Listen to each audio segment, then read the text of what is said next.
Hoje ele não está no estúdio aqui comigo. Estamos com saudades, Maurício Noriega. Tudo bem? Bom dia.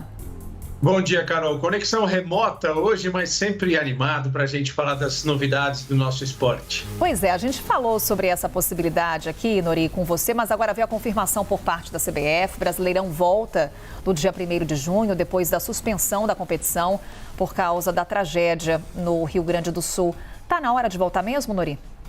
Eu acho que sim, Carol. Dentro das circunstâncias, até de certa forma, surpreendente para mim, a maturidade com que a CBF e os clubes da Série A do Campeonato Brasileiro estão tratando desse tema, colocando a gravidade óbvia da situação do Rio Grande do Sul, sempre traduzida por essas imagens que a gente traz aqui na CNN Brasil, acima de qualquer tipo de rivalidade.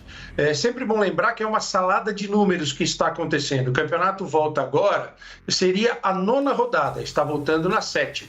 E tem coisas muito interessantes que foram apresentadas ontem, das quais eu destacaria aqui a proposta aceita pela maioria dos clubes de uma flexibilização no Regulamento Geral de Competições da CBF, da Confederação Brasileira de Futebol. O que é o Regulamento Geral de Competições? É a regra que conduz o comportamento de todos os jogos, de todos os campeonatos da CBF. Esse regulamento, Carol, tinha lá um item que estava escrito da seguinte forma, muito claramente: em hipótese alguma haverá inversão de mando de campo. O que é a inversão de mando de campo? O jogo está programado para ser Corinthians e Flamengo em São Paulo. Ele vai ser Flamengo e Corinthians no Rio de Janeiro. Isso não podia acontecer. Abriu-se agora uma brecha para que isso possa acontecer para favorecer os times do Rio Grande do Sul. Eu achei muito interessante. Não sei o que você pensa sobre isso, Carol. Mas essa é uma possibilidade que fica restrita aos times gaúchos, certo, Noriega? Aos times gaúchos, e tem que haver a concordância do time que estará envolvido. Por exemplo, o Grêmio tem um jogo marcado com o Corinthians para São Paulo. Ele propõe que esse jogo seja realizado no Rio Grande do Sul no segundo turno, por exemplo. Faz a inversão do mando. O jogo é Grêmio e Corinthians em Porto Alegre. Olha, Corinthians, você vai jogar esse jogo agora em São Paulo e no segundo turno você joga em Porto Alegre. Por quê? O campeonato ele é composto por 19 rodadas. O time joga a primeira rodada do primeiro turno, né? Por exemplo, vamos fazer um jogo aqui, Juventude e Cuiabá, é o jogo do primeiro turno. No primeiro jogo do segundo turno tem que ser Cuiabá e Juventude, porque tem essa sequência de jogos, ela se repete no turno e no retorno. A proposta é que haja essa inversão. Por quê? Para que lá no final do campeonato, no segundo turno, o Grêmio e o Inter, principalmente, eles possam jogar nos seus estádios. Isso não afeta muito o Juventude. Por quê? Porque o Juventude não teve prejuízo material no seu centro de treinamento e no seu estádio. Eles estão operacionais. Por isso que o Juventude até ficou mais tempo treinando do que o Inter e o Grêmio. Então, essa medida, essa proposta, vai ser, Carol, para Inter e para Grêmio. É uma forma de tentar amenizar a desvantagem dos times gaúchos. Eles voltam para o campeonato, mas já com uma grande desvantagem com relação às outras equipes. Sim, eu diria, Carol, que é uma redução de prejuízo. Não tem como equilibrar de novo.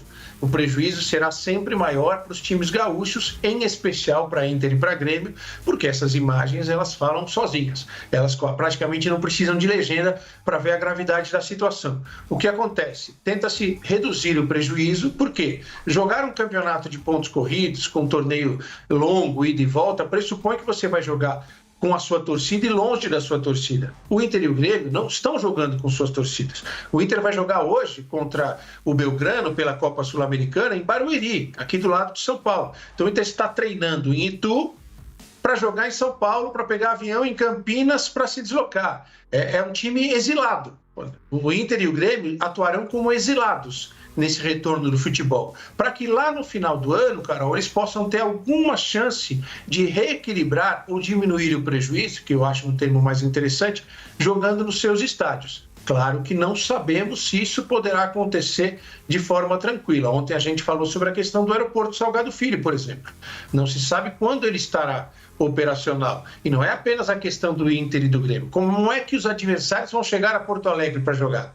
Quem sabe até novembro, mais ou menos, a base aérea de Canoas já esteja operando com uma regularidade e também com uma rapidez maior do que está acontecendo agora. Nori, por falar em Inter e Grêmio, eles voltam, como a gente conversou ontem, a campo para as competições para a Sul-Americana e para a Libertadores. Hoje temos o Inter entrando em campo às 9h30 da noite contra o Belgrano, da Argentina, em Barueri. O que a gente pode trazer, Nori, de projeção com relação a essa partida? Inter voltando a campo depois de todo o trauma, né, que a equipe viveu nos últimos dias. A questão psicológica, eu acho que ela é fundamental de ser avaliada agora. Eles são atletas de altíssimo nível, de alto rendimento, eles têm a chamada memória do atleta, embora eles tenham ficado parados aí por praticamente 2 semanas, cada um dentro da sua realidade, cada um dentro da sua condição de treinar ou não treinar, alguns inclusive salvando vidas, como o Thiago Maia, jogador do Inter, o Valência, o equatoriano que joga no Inter, que foi ajudar as pessoas, o próprio goleiro Rocher, uruguaio.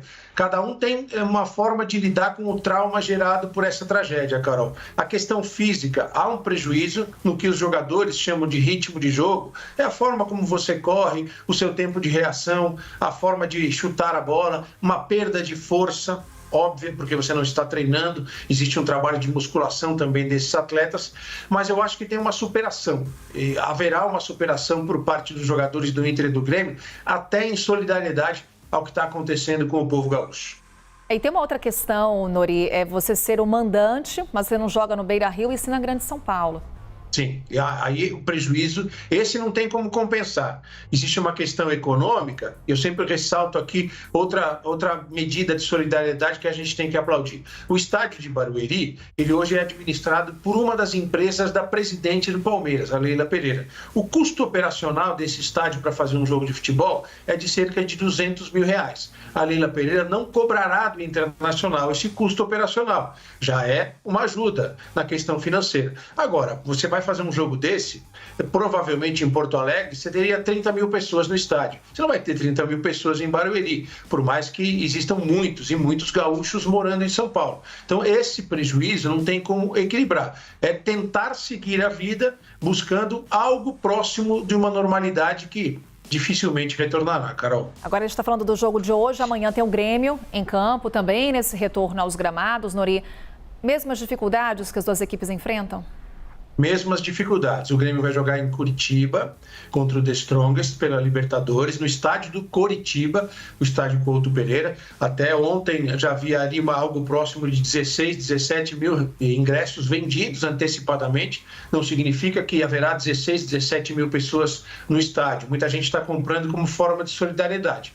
E aí entra outra questão de logística, Carol. O Grêmio estava treinando no centro de treinamentos do Corinthians, em São Paulo. Domingo pegou um avião, foi para Curitiba, porque a gente tem que diferenciar. Curitiba é a cidade, Coritiba é o time. Foi para Curitiba treinar no centro de treinamento do Coritiba para jogar no estádio do Coritiba.